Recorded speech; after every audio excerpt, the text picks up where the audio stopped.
Have faith, let it begin. Hello everyone, my name is Angel, and this is another episode of Have Faith, Let It Begin. As you can hear, I am still battling this cold. I wish I could say I was getting better, but I'm not. The good news is I'm going to keep going with these episodes. I'm going to battle this cold, and I'm going to make sure that we never miss a day. My wife was sick, and now I'm sick, so I'm glad that we're getting this out of our systems before the baby arrives.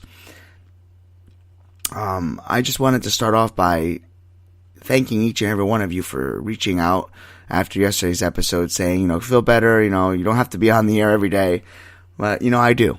I have a calling and I want to stick to it. And trust and believe, if I was really, really, really sick, I probably would, put a quick message and say I'll be back the next day. Kind of like calling out for work.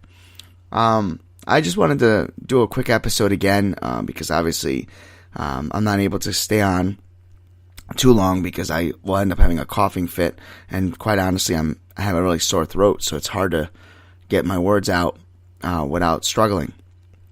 But what I wanted to talk to you about is something that came to my mind. It's actually a funny story, so I figured with me being sick, it'd be funny to give you a funny story. And it happened because last week I was in the office, and one of my colleagues was talking to me, and she says, I don't know how it got up with the subject, but the subject was about how you believe that, Rachel, my wife, was the one. And I said, well, I'll be honest with you. It took for me to have a lot of bad dates for me to realize that I was put in those situations because my wife was set up for me. And it was written that I was going to be with my wife. So this goes back into my Providence days when I was battling through my depression. And I had kind of come off the depression, as all of you know by previous episodes. And I started dating again. I started getting into the dating, the world. And I decided that the best thing to do is to go out on a date. So as all of us do, we meet somebody and we take somebody, sets you up with a date, and you decide to, plan it all out. And for me, everything looked like it was good. We spoke on the phone a couple times, and we decided that we would go out on a nice date. We met up at Fridays because that's where I had worked part time, and I figured it'd be a better setting for me to have the date in a place where the person knew that I was well liked, and kind of made my personality stand out a little bit.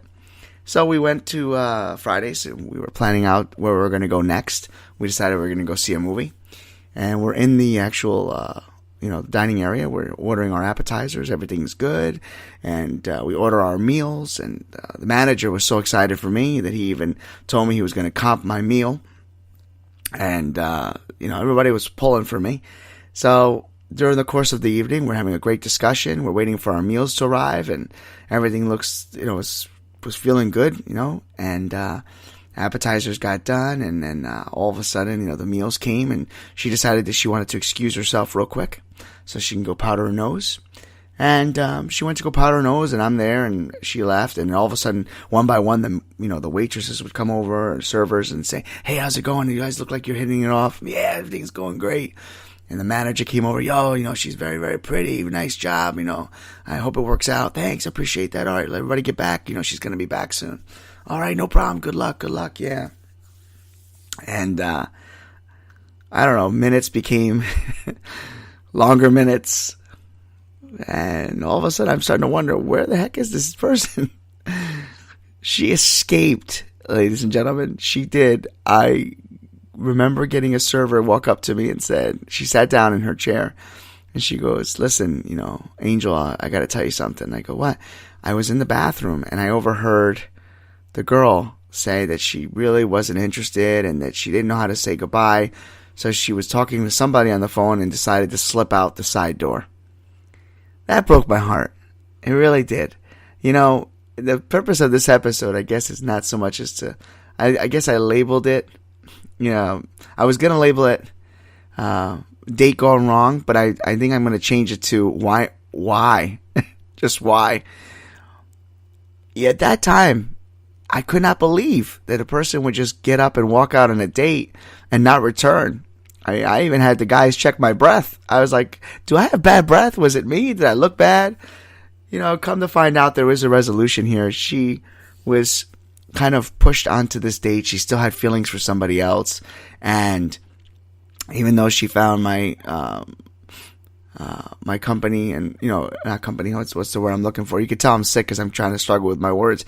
She said that the date was very good and that I was a gentleman, but she felt as if she was cheating on the person that she was still, in love with, and they were on a, I guess you can call it a friend's technicality, a break. But, so, I said to her, this was like weeks later, you should have just told me. We could have ended up going out as just friends and talk about relationships, and, maybe you could have hooked me up with one of your friends. But, the point of the story is that you shouldn't do that to people, You really shouldn't go on a date with somebody and then just kind of slip out the back door. Of course, maybe if you're in a bad surrounding or if you're in a bad situation where you feel maybe that you're in danger, I guess I can understand that. It was a very tough pill to swallow for me that night. And I felt really, really bad. The good news, though, is, believe it or not, which I'm going to cover this on another part. It'll be, I think I'm going to do like a little series about my dates because they were kind of funny. And my wife always laughs about my previous dates, and they're actually really, really crazy. And for those of you that know me, my stories are out of control when it comes to my dating world in the past.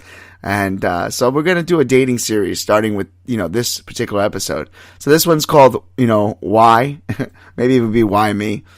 But the good news to this ending of this crazy date was that I find myself, the girl who told me that was in the girl that told me that she was in the restroom that overheard my date decide that she wanted to leave, actually sat down and said to me, I don't know if you know this, but I've actually had a crush on you, and it actually made me upset that you came in here with another girl, even though I've been hinting to you for weeks that I was interested in you.